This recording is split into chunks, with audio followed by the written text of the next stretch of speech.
Bien-aimés dans le Seigneur, nous vous saluons de nouveau. Shalom, bonjour, bonsoir. C'est notre suite de l'émission La lumière de l'écriture. Nous parlons sur le thème La bouche de l'Éternel. Merci pour vos conseils et puis vos remarques. Et on voulait vraiment plus parler sur le temps. Nous sommes dans quel temps? Mais sauf que par rapport à certaines demandes des gens ont dit que nous puissions encore insister sur la bouche de l'Éternel et expliquer vraiment les mystères de la chose. C'est pour cela, hier on avait dit que Dieu, quand il a appelé Moïse, Moïse bégayait. Moïse n'avait pas le langage facile, mais l'Éternel a trouvé une bouche qui était Aaron. C'est-à-dire, la Bible dit, l'homme ne vivra pas de pain seulement, mais de toute la parole qui sort de la bouche de l'Éternel. Moïse n'avait pas le langage facile, mais Dieu a dit à Moïse qui a fait la bouche, Aaron te servira de la bouche, et toi tu seras pour Aaron un Dieu. C'est-à-dire, nous comprenons que Moïse était l'image de Dieu, et Aaron, c'était l'image de l'interprète.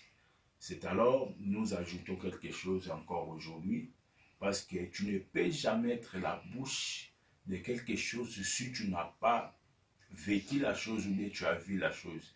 C'est pour cela que vous allez remarquer qu'on ne peut jamais s'engager dans une affaire si tu n'as pas la connaissance de la chose, ou bien si tu n'as pas la connaissance de cette affaire. Là, tu seras trouvé comme un insensé. C'est pour ça que vous allez remarquer, même Israël avant d'entrer au Canaan, Dieu envoya premièrement les espions.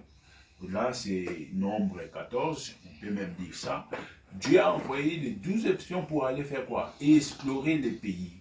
Ce n'était pas pour rien. C'est-à-dire que pour que les espions aient la connaissance parfaite du pays et d'amener les messages au peuple qui n'avait pas encore vu le pays.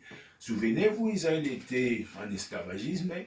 Dieu a donné la parole à Moïse, a dit que non, je vais libérer mon peuple pour un pays où couler les miens. Mais avant d'entrer dans le pays, il a fallu que les explorateurs puissent aller vérifier les pays. Or, nous parlons du pays ici, qui était Canaan. Le véritable Canaan, c'est la parole de Dieu. Et les espions ici, ce sont les hommes de Dieu, ce sont la bouche de l'Éternel. Mais vous allez remarquer, il y a une chose, il y en avait 12. Mais les 10... ils ont déformé les messages qu'ils ont vus dans le pays. Les 10, ils ont dit que non, oui, c'est vrai. Nous allons lire un nombre chapitre 13. Et je vais commencer plus rapidement dans les versets 26.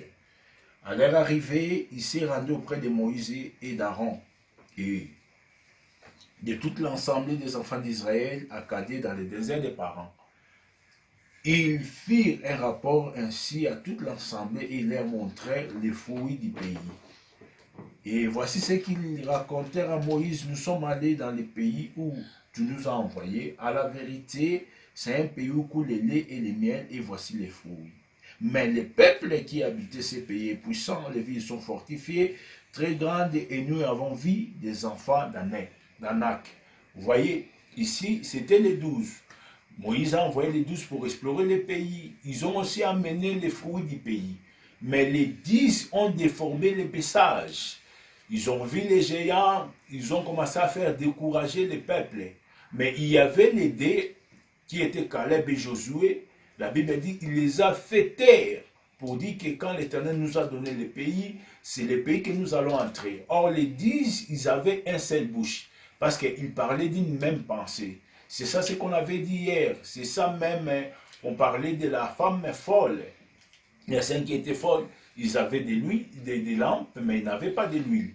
Or, la lampe, selon l'Apocalypse, c'est l'Église. Mais l'huile, c'est ça, le Saint-Esprit qui doit être dans l'Église. Donc, ce que nous comprenons, les 10 là, ils étaient les premiers types de serviteurs qui ont aussi vu le pays, mais qui ont déformé la parole de Dieu. Et les deux, ils étaient aussi une bouche, mais qui avaient aussi la connaissance parfaite du pays et qui ont mené le peuple à la vie.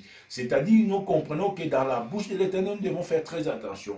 Parce qu'aujourd'hui, il y a beaucoup de gens qui sortent, l'Éternel m'a dit, il y a des gens qui vont des prophéties, il y a des gens qui vont des visions, des miracles. C'est vrai, c'est bel et bien. Mais nous devons savoir une chose, les miracles, la prophétie, et toutes ces choses-là ne vont pas amener quelqu'un au ciel. Ce qui va amener quelqu'un au ciel, c'est la parole de Dieu. On ne connaît pas un serviteur de Dieu parce qu'il est en train de faire les miracles, parce qu'il est en train de prophétiser. Aujourd'hui, nous voyons l'affaire du coronavirus. Il y a beaucoup d'hommes de Dieu qui sont en train de prophétiser, qui sont en train de chasser les démons du coronavirus. C'est une erreur. Nous devons d'abord rentrer dans le commencement et savoir pourquoi ce virus est abattu dans le monde. On ne peut pas chasser un démon si on n'a pas la connaissance de la parole.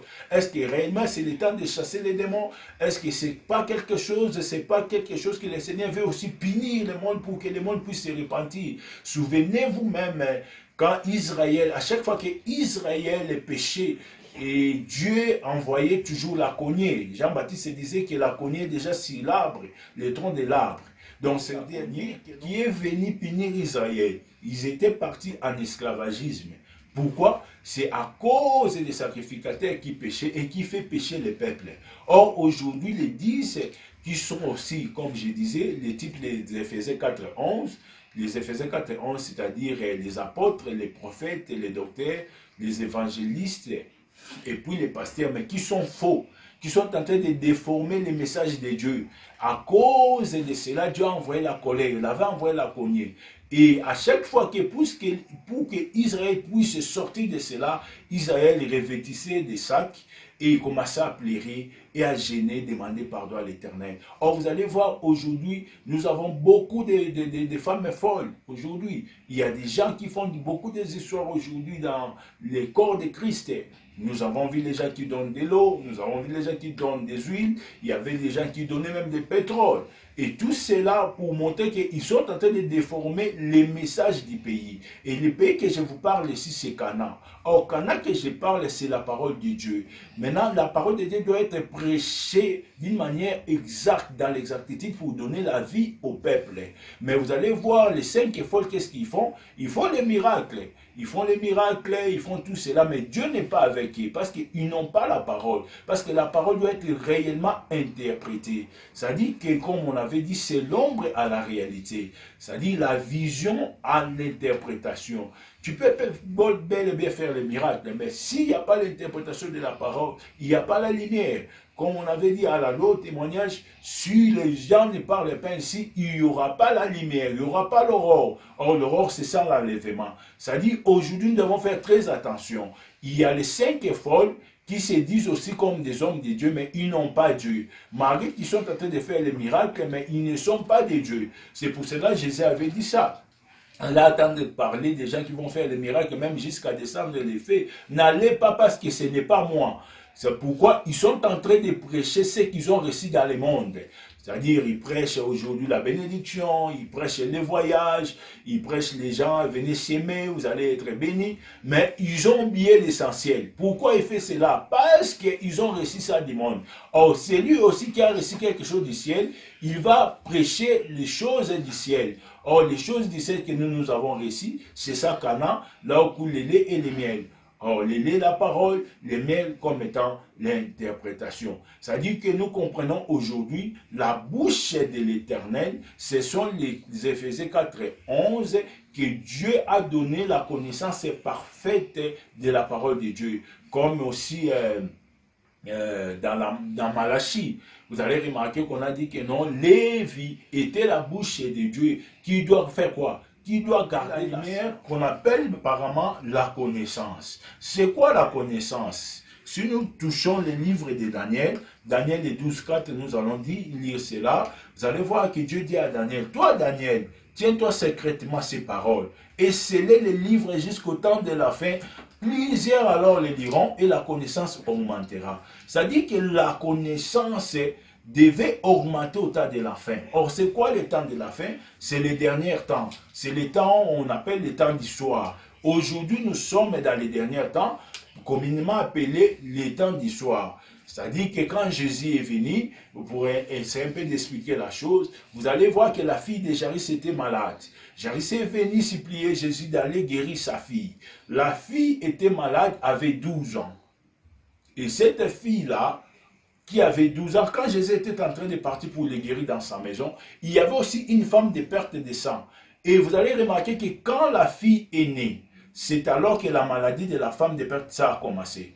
La femme de perte de sang a fait 12 ans de sa maladie et l'enfant aussi avait 12 ans. Ça dit que quand l'enfant, à la naissance de l'enfant, était le début de la maladie de perte de sang de la femme. Et quand Jésus marchait, Jésus avait un calendrier. Le calendrier était d'aller dans la maison de Jairus. C'est quoi la maison de Jairus? C'est ça le peuple d'Israël. C'est ça Israël aujourd'hui. Parce que la fille de Jairus, c'est ça Israël qui est malade, qui est dans les péchés. Quand Jésus partait, cette femme est sortie et elle a touché les bords du vêtement de Jésus. Et Jésus a tourné à vue la femme. Ça dit qu'ici, Jésus avait un calendrier. Ça dit que dans Daniel, on est en train de parler des 70 semaines de captivité, qu'on va un jour parler avec ça.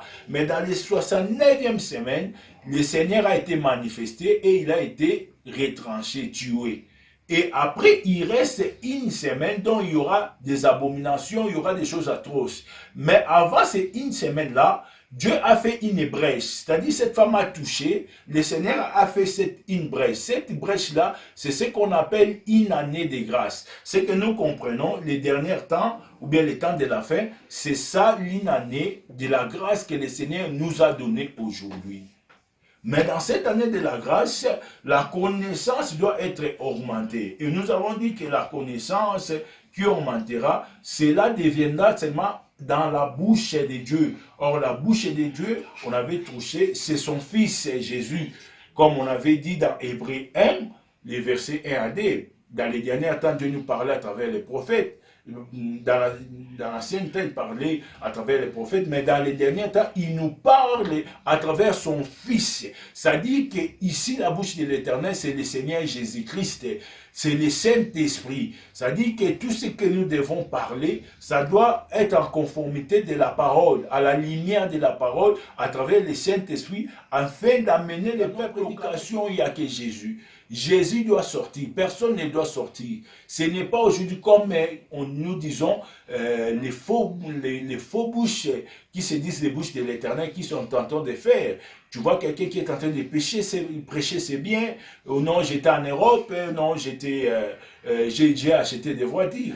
À l'heure actuelle maintenant, quel est ce passage qui va dire que non, la bénédiction de l'Europe, c'est une bénédiction? Vous voyez, c'était des faux enseignements. Parce que la bénédiction n'était pas l'Europe, n'était pas les États-Unis. Aujourd'hui, les gens font aux États-Unis, on fuit l'Europe. C'est que la bénédiction de l'Éternel qui enrichit, c'est ça Canaan, c'est ça le royaume des cieux. C'est ça que nous devons prêcher les peuples. Nous devons préparer les peuples à la rencontre de son époux, préparer le peuple pour la vie éternelle. C'est pour cela que nous disons que la bouche de l'Éternel, c'est le Seigneur Jésus-Christ.